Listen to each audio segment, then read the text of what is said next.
नमस्कार, आप देख रहे हैं केबीपी न्यूज राजस्थान। केंद्रीय कानून मंत्री श्री गंगानगर जिले के अनूपगढ़ के दौरे पर रहे। केंद्रीय कानून मंत्री ने राजकीय बालिका उच्च माध्यमिक विद्यालय में मंगलवार को केंद्रीय मंत्री ने 42,87,000 रुपये की लागत से पूर्ण हुए विकास कार्यों का लोकार्पण किया। विद्यालय के प्रांगण में आयोजित भव्य समारोह में मंत्री ने स्कूली व बुनियादी ढांचे को मजबूत करने वाले इन कार्यों की सराहना की और शिक्षा के महत्व पर जोर दिया। कार्यक्रम के दौरान 2024 व 2025 में सर्वोत्तम अंक प्राप्त करने वाली मेधावी बालिकाओं को सम्मानित भी किया गया, जिसमें छात्र छात्राओं ने उत्साह का संचार हुआ। मेघवाल ने हरियाला राजस्थान योजना के तहत विद्यालय परिसर में पौधारोपण भी किया, जिसमें पर्यावरण संरक्षण का संदेश दिया। उन्होंने मुख्य ब्लॉक शिक्षा अधिकारी पंकज जांगिड़ व स्कूल की प्रधानाचार्य अनिता जांगिड़ से स्कूल की शैक्षणिक प्रगति और सुविधाओं के बारे में विस्तृत जानकारी ली। मंत्री ने स्कूल के प्रशासन की मेहनत की सराहना की और भविष्य में बेहतर सुविधाएं प्रदान करने का आश्वासन भी स्कूल की ओर से दिया गया। कार्यक्रम में बड़ी संख्या में अभिभावक, स्थानीय लोग व भाजपा के कार्यकर्ता मौजूद रहे। इस दौरान भारतीय जनता पार्टी के मोहित छाबड़ा व व्यापार मंडल के अध्यक्ष विजय नागपाल सहित बड़ी संख्या में लोगों ने कार्यक्रम में शिरकत की। देखिए हमारे ब्यूरो चीफ हरदेव सिंह की अनूपगढ़ से ये खास रिपोर्ट केबीपी न्यूज राजस्थान पर।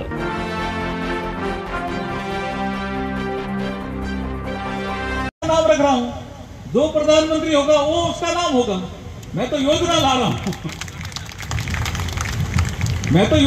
हूँ, हाँ, मैं कोई अगर इंदिरा आवास रखूं या राजीव गांधी योजना का नाम रखूं तब तो आप कहो भाई आपने व्यक्तिगत नाम रख दिया। मैं तो पीएम श्री रख रहा हूं और ये पीएम श्री योजना बहुत बोल्ड डिसीजन था प्रधानमंत्री नरेंद्र मोदी जी का कि योजना पीएम श्री होगी और कम से कम उस विद्यालय में जो विद्यालय सेलेक्ट होगा, ये विद्यालय अच्छा है कई पैरामीटर में, इसलिए ये सेलेक्ट हुआ है, नहीं तो पैसा नहीं मिलता पीएम श्री में।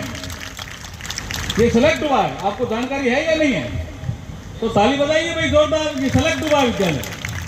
सेलेक्ट होने के कारण कोई हर ब्लॉक में एक होगा, कहीं दो तो है ही नहीं, अभी तो एक ही है, एक एलिमेंट्री हुआ होगा। तो इसमें फिर प्रधानमंत्री जी ने कहा कि जो विद्यालय पैरामीटर में खरा उतरा, सेलेक्ट हो गया, उसको भाई 5-10 लाख रुपए मत दो। तो फिर पूछा क्या दें, तो धर्मेंद्र प्रधान जी हमारे केंद्रीय शिक्षा मंत्री है, तो उन्होंने कहा मिनिमम 2 करोड़ दो। ये है प्रधानमंत्री जी का सोच। अब आपके एक किस्त या 2 किस्त आई होगी जिसमें 46 लाख रुपए करीब लग गए। अब बाकी किस्त जल्दी भिजवानी है, वो काम मैं करूंगा। बाकी किस्त जल्दी भिजवानी है, अच्छा काम करो। लेकिन आपने कोई डिमांड भी रखी है, इसका मतलब वो उसमें प्रोजेक्ट का पार्ट नहीं है क्या जो डिमांड आपने रखी है? एक हॉल रखा है। विजय जी क्या रखा है आपने? आपने तो एस्टिमेट भी दे दिया। हाँ, ये कहा तो था जब आप दिल्ली आए थे। तो ये 23 लाख है, पूरा ही देना है, पूरा ही चलिए ये 23 लाख रुपए मैं आपको इस विद्यालय में दे दूंगा। कुछ एमपीलैंड से दूंगा, कुछ सीएसआर फंड से दूंगा। आप थोड़ा इसका डिटेल ढंग से बनाओ। हॉल लगेगा या खाली है? ये 3 सेट भी कह रहे थे। ये हॉल है, इसमें हमारी पार्टी के कार्यकर्ता कई ऐसा कहते हैं, क्योंकि इस पूरे प्रोजेक्ट में मैं इन्वॉल्व था। ये नेशनल एजुकेशन पॉलिसी 2020 का पार्ट है। प्रधानमंत्री जी ने कुछ ऐसे लोगों का ग्रुप बना रखा है जिसमें कुछ नई चीज़ें आती है तो वो ग्रुप बैठता है। तो नेशनल एजुकेशन पॉलिसी लागू हो जाएगी क्या, ये एक बड़ा विषय था।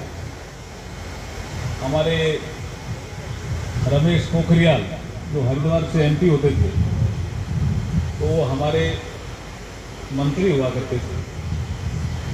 साउथ में कई बार इसका विरोध हुआ कि नेशनल एजुकेशन पॉलिसी का हम विरोध करेंगे।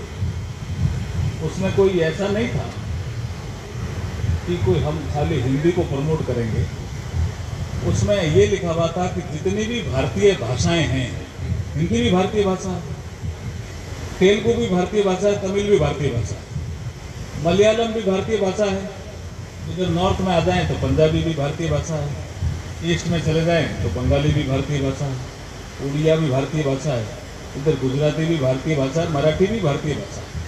तो जितनी भी भारतीय भाषा है उनको हम प्रमोट करेंगे। उन्होंने समझा ये हिंदी को प्रमोट करेंगे खाली, तो आंदोलन शुरू हुए। उसमें कुछ जगह मुझे भी भेजा गया, तो ऐसा लग रहा था कि शायद एजुकेशन पॉलिसी जो 2020 है कि लागू हो पाएगी कि नहीं हो पाएगी। बहुत बड़ा फैसला था। उससे पहले कभी एजुकेशन पे कोठारी कमीशन बना था, बहुत पहले, और कोठारी कमीशन की भी सारी सिफारिशें लागू नहीं हो पाई। उसके बाद जितनी भी अधिकतर सरकारें आई या कांग्रेस की जो सरकार आई, उन्होंने यही कहा कि विदेशों में कैसा एजुकेशन पैटर्न है उसका अध्ययन करो, रिपोर्ट करो, इतने में सरकारें चली जाती थी। प्रधानमंत्री जी ने सोचा कि नहीं, हम न्यू एजुकेशन पॉलिसी लाएंगे, जिसको NEP नाम दिया, न्यू एजुकेशन पॉलिसी 2020, और उसमें नैतिक मूल्यों का जिक्र तो है ही, हमारे चरित्र और संस्कार निर्माण का जिक्र तो है ही, लेकिन उसमें इंफ्रास्ट्रक्चर भी हम बढ़ाएंगे, उसका भी इसमें जिक्र आए। हमारे शिक्षाविद बैठे हैं यहाँ। प्रधानमंत्री अटल बिहारी वाजपेयी जब हुए, उससे पहले स्कूल के विद्यार्थी, स्कूल के टीचर परेशान हो जाते थे कि भी पैसा किस मद से आया, तो कोई सेठ साहूकार को पकड़ते थे कि टॉयलेट बना दो। उसका नाम था सर्व शिक्षा अभियान। ऐसे में भी थोड़ी कटौती होती गई मनमोहन सिंह जी के शासन में, और जब नरेंद्र मोदी जी आए, उन्होंने कहा नहीं, ये पैसा कम पड़ता है, क्योंकि भारत को विकसित भारत बनाना है। स्कूल मजबूत नहीं होंगे तो हमारे समाज में अच्छा काम करने वाले नागरिक निकलेंगे यहाँ से।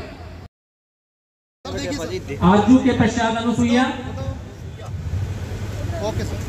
अनुसुईया के बाद अर्शदीप कौर, अर्शदीप के बाद अनमोलिका। अर्शदीप आ जाए। अर्शदीप के बाद अनमोलिका, अनमोलिका के बाद अमनदीप कौर, अमनदीप कौर, अमनदीप कौर के बाद दीक्षा तैयार रहे। दीक्षा, दीक्षा के बाद प्रीति, दीक्षा, दीक्षा के बाद प्रीति, प्रीति के बाद ममता, देखिए, ममता के बाद तनीषा, प्रीति के बाद ममता, ममता के बाद तनीषा, तनीषा के बाद परी, और परी के बाद देखिए जी। इसके बाद बच्चियां सब यही रहेंगी, ग्रुप फोटो करेंगे इनका। परी के बाद टॉपर का वेनिका सोनी। तो टिन शेड की महती आवश्यकता है। साथ ही मोदी जी, बच्चियां पूरी तरह आश्वस्त है कि आज मंत्री जी, ये स्कूल भाषाओं का स्कूल है सर। सभी ने जिससे जितना मांगा उससे बढ़ चढ़कर इस स्कूल में सहयोग दिया, और वो आज दिखता है। बच्चियां प्रत्येक क्षेत्र में बढ़िया नाम रोशन कर रही है क्षेत्र का, और मैं हमारे क्षेत्र के लिए बड़े गौरव की बात है। मैं पुनः सभी अतिथिगणों धन्यवाद।